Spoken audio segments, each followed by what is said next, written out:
turn of events in Lynn Haven. The City Commission held a special meeting today to discuss the future of a city employee. As News 13's Amy Diaz tells us, this comes amidst a lawsuit against the city. It was a packed house at the Lynn Haven City Hall on Friday for a special meeting. But there's only one thing on the agenda, the employment of City Manager Vickie Gaynor. Just a few days ago, the City Commission voted to suspend Gaynor as they looked into certain allegations.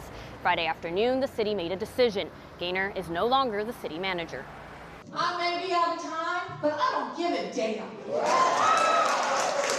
After 3.5 hours of back and forth motions, the city commissioners voted 4-1 to terminate Vickie Gaynor, effective immediately. This all started on Monday when the commission voted to suspend Gaynor with pay as they conducted their own investigation into allegations that Gaynor manipulated construction bids to prevent Phoenix Construction from winning.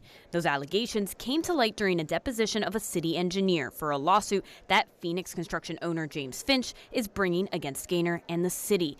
Over 100 people showed up to the meeting, and it was a divided house. She uncovered some of the corruptness that was continuing even beyond Margot Anderson, and she tried to put an end to it. She tried to do it the right way, and it just sat wrong with James Finch.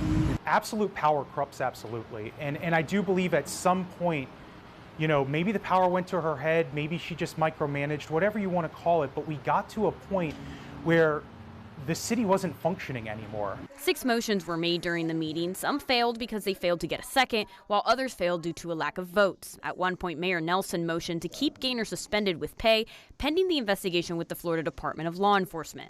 That failed to get a second. Eventually, Commissioner Peebles changed his vote to terminate Gaynor, which led to the termination passing. Both sides of the aisle were disappointed with the way the city handled the situation. It speaks volumes to the type of people that we, and I say we as citizens, elect to these commissions. You've got Mr. Perno and Mr. Peebles and Mayor Nelson trying to do the right thing and trying to lessen the impact as much as legally possible. And then you turn around and you have Ms. Tender and Mr. Warwick, who just outright doesn't care. I think it was unhealthy. I absolutely think that the process that went down today was unhealthy. Everyone deserves to speak, but there was no decorum, and there should have been. The Lynn Haven City Charter does state that the assistant city manager will take over until they can find a replacement.